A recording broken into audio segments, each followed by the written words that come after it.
Au nom du Père et du Fils et du Saint-Esprit, ainsi soit-il.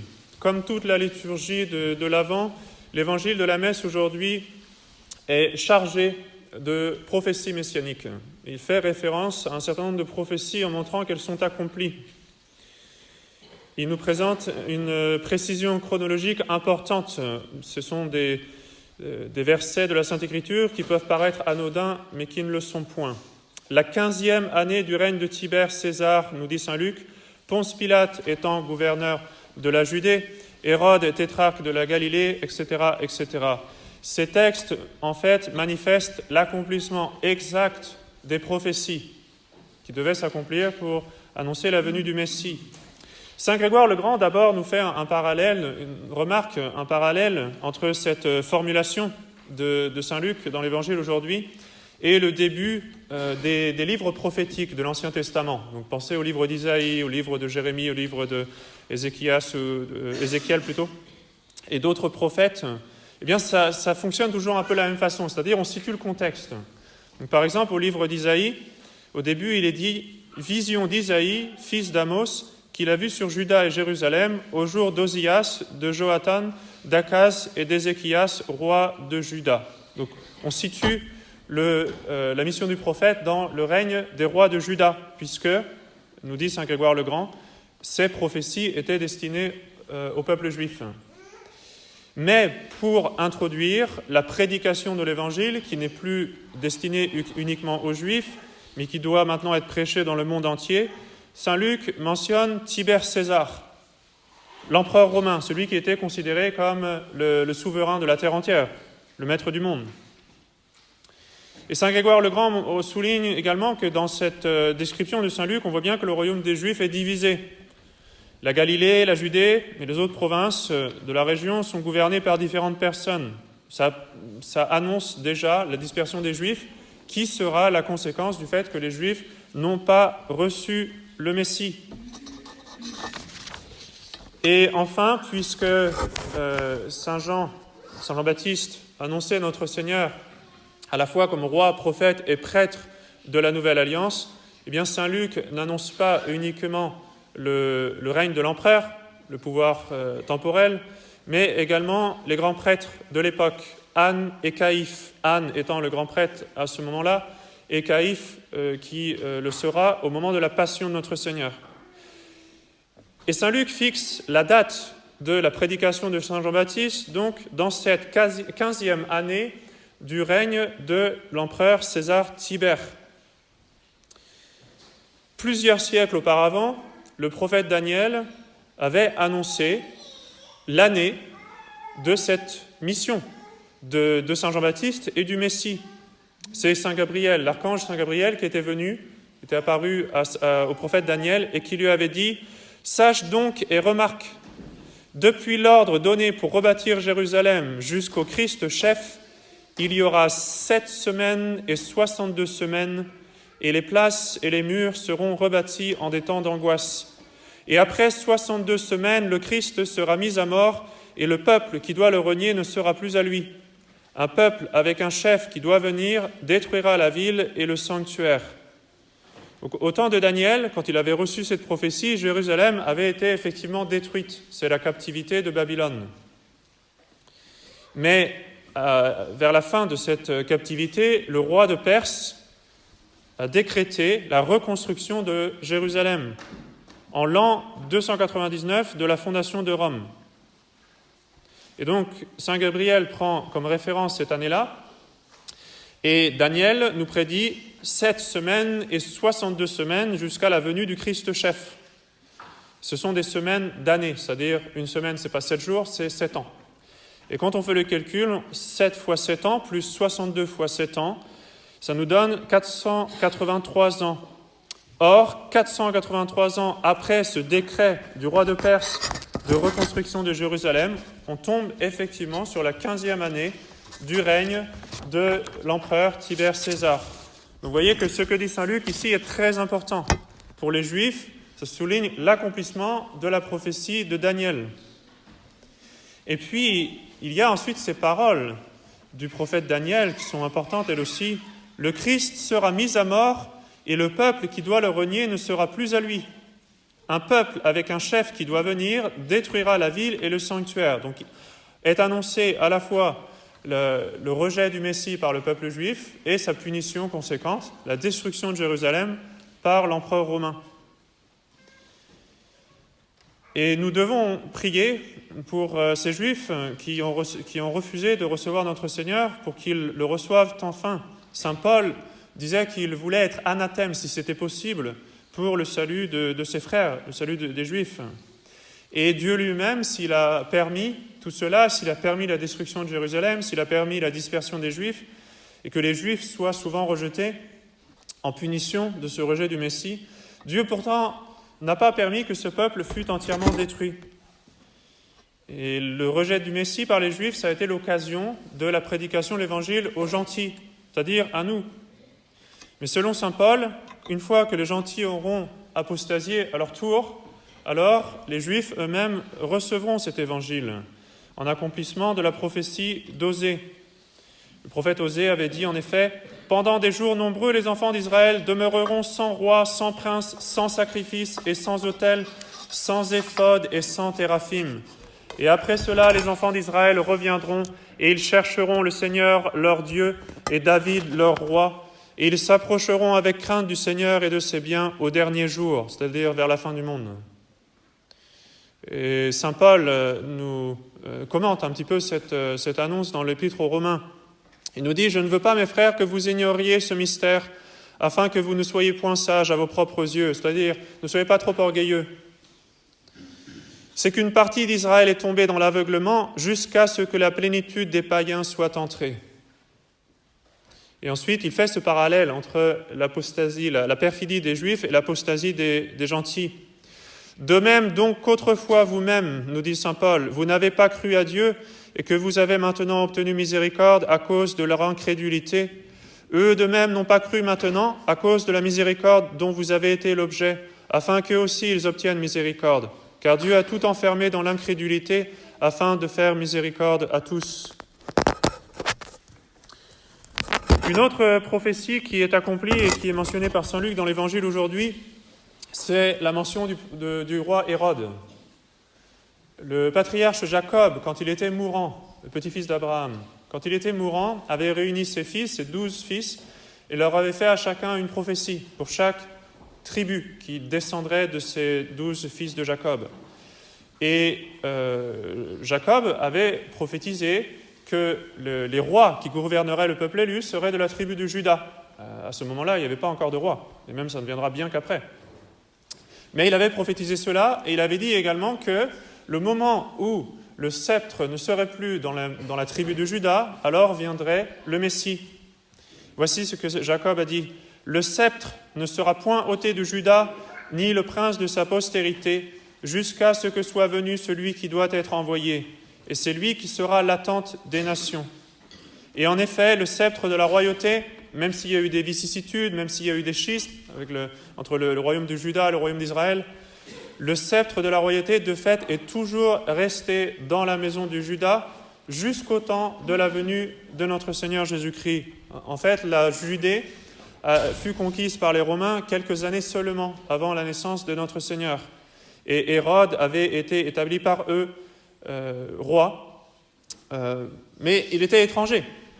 Il n'était pas de la maison de Juda. Et donc, il était étranger et il régnait en Galilée et il y avait Ponce Pilate en Judée. Voilà donc la richesse de ces quelques lignes. Là, je vous ai seulement parlé du début de l'Évangile. Elles peuvent sembler anodines à première vue comme ça, mais en fait, elles montrent l'accomplissement exact de toutes les prophéties messianiques. Donc, on peut en tirer une leçon de grande estime pour la Sainte Écriture. Les paroles de la Sainte Écriture sont très précises, même si parfois elles sont un petit peu mystérieuses. Dans le cas des prophéties messianiques, on voit comment elles se sont toutes accomplies d'une façon surprenante, d'une façon bien sûr qu'il était impossible d'entrevoir. Et ce sont des centaines et des centaines de prophéties. Également, cet évangile est pour nous l'occasion de prier pour la conversion des Juifs, afin qu'enfin ils ouvrent les yeux et qu'ils acceptent le Messie. Et de notre côté, c'est une occasion d'humilité. Nous avons la grâce d'être catholiques, nous avons la grâce de croire en notre Seigneur. Croyons-le fermement, que notre Seigneur est Dieu, que c'est lui le Messie. surtout à la crèche, devant ce petit enfant. Croyons que c'est le Dieu Tout-Puissant, que c'est le Messie. Mais d'un autre côté, croyons avec humilité, parce que nous ne serions pas catholiques nous-mêmes si le bon Dieu ne nous avait pas donné cette grâce, s'il n'avait pas eu pitié de nous dans sa miséricorde. Donc, comme dit saint Paul, ne soyez pas sages à vos propres yeux. Dans la deuxième partie de l'Évangile, saint Luc mentionne la prophétie d'Isaïe qui annonce la mission de saint Jean-Baptiste. Et il y a beaucoup d'autres prophéties que la Sainte Écriture, que la Sainte Église, nous a rappelées pendant ce temps de l'Avent. Et je voudrais vous donner quelques-unes de ces prophéties, afin de participer à cette attente des patriarches. Essayez d'être dans l'esprit des patriarches qui désiraient la venue du Messie et qui se nourrissaient de ces prophéties. Le roi David, dans les psaumes, a donné un certain nombre de précisions très importantes sur le Messie. Au psaume 2, il nous dit, et c'est un psaume qui est utilisé à la messe de minuit à Noël, « Les rois de la terre se sont levés et les princes se sont assemblés contre le Seigneur et contre son Christ. Celui qui habite dans les cieux se rira d'eux et le Seigneur se moquera d'eux. Alors il leur parlera dans sa colère et il les épouvantera dans sa fureur. Pour moi, j'ai été établi roi par lui sur Sion, sa montagne sainte, afin d'annoncer son décret. Le Seigneur m'a dit, « Tu es mon fils, je t'ai engendré aujourd'hui. Demande-moi, et je te donnerai les nations pour ton héritage, et pour ton domaine les extrémités de la terre. Tu es mon fils, et je t'ai engendré aujourd'hui. » Ces paroles sont assez mystérieuses.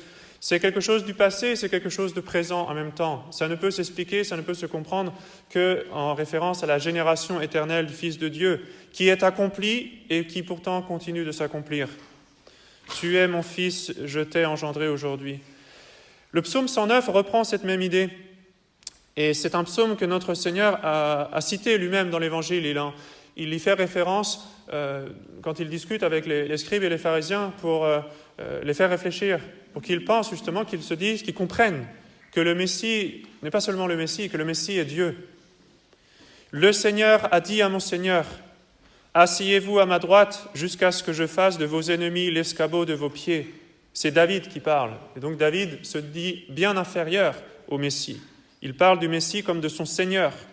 « Avec vous, continue ce psaume, avec vous sera l'empire souverain au jour de votre puissance parmi les splendeurs des saints. Je vous ai engendré de mon sein avant l'aurore. Le Seigneur a juré et il ne s'en repentira point. Vous êtes prêtre à jamais selon l'ordre de Melchizedek. » Donc il y a un sacerdoce éternel qui est annoncé. Il est fait mention de l'ordre de Melchizedek parce que, rappelez-vous ce que dit saint Paul dans l'Épître aux Hébreux, même Abraham, et donc tout le peuple élu en lui, même Abraham a eu respect, déférence envers Melchizedek et lui a donné la dîme pour que Melchizedek offre un sacrifice en son nom. Melchizedek offrait un sacrifice de pain et de vin, qui annonce bien sûr la Sainte Messe. Donc ce Messie sera prêtre éternel.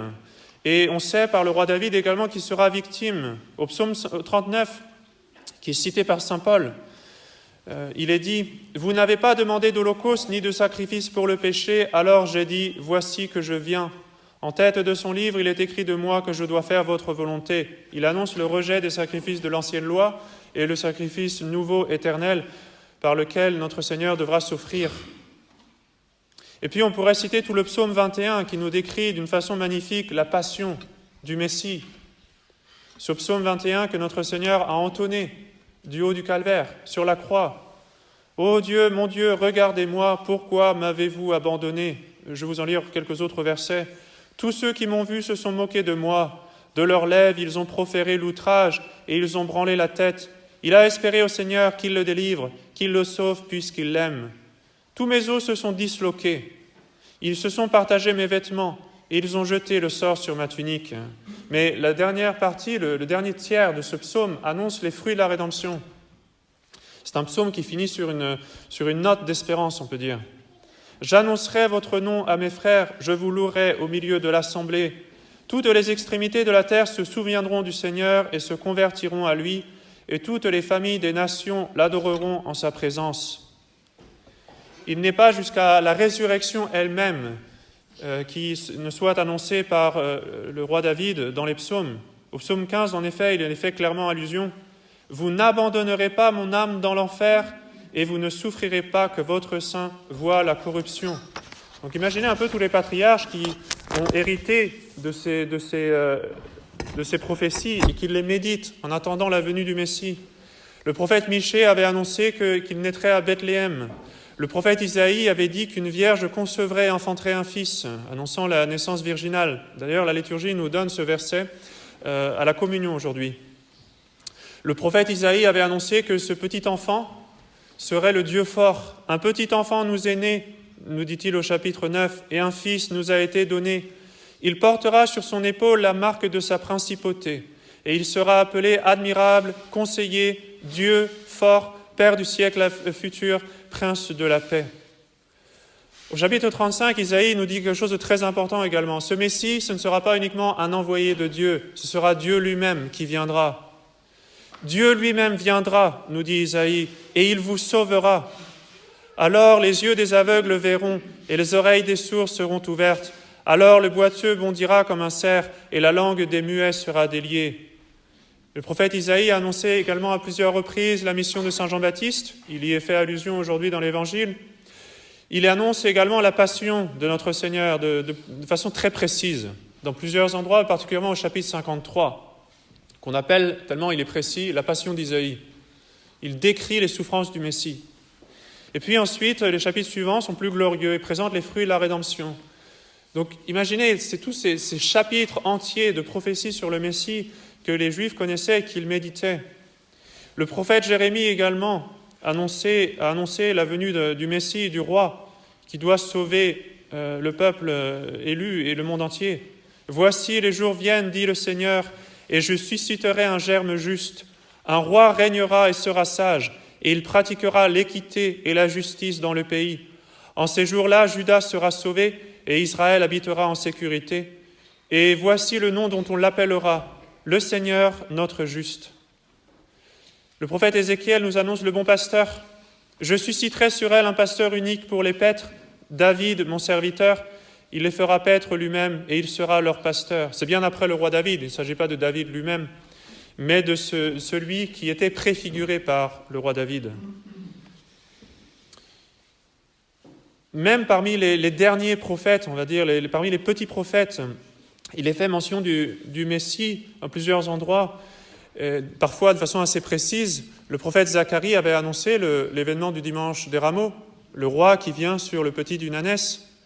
Et jusqu'au dernier des prophètes, le prophète Malachie annonce la venue très prochaine de Saint Jean-Baptiste en disant « Voici que j'envoie mon ange, et il préparera la voie devant ma face, et aussitôt viendra dans son temple le dominateur que vous cherchez et l'ange de l'alliance que vous désirez. Voici qu'il vient, dit le Seigneur des armées. » Alors pour ces derniers jours de l'Avent, essayez de rentrer dans l'esprit du peuple élu, des patriarches, des prophètes, même des prêtres, des bons au moins, du peuple élu, et tous les justes qui attendaient avec un grand désir la venue du Messie. Ils avaient toutes ces prophéties qui leur annonçaient toutes ces choses extraordinaires. Et alors ils le désiraient. Il faut aussi que vous soyez consumés pendant ces quelques jours qui restent du désir de l'approche de Noël, de la venue du Messie.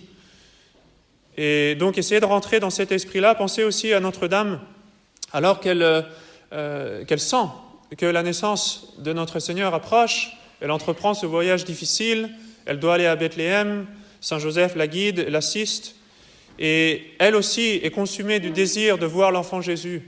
Nourrissez-vous de ces prophéties de l'Ancien Testament pour nourrir en vous ce grand désir, et soyez fidèles aux jeunes demain, faites bien pénitence, pour bénéficier d'autant plus des grâces que le Saint-Enfant Jésus apportera avec lui en la nuit de Noël. Au nom du Père et du Fils et du Saint-Esprit, ainsi soit-il.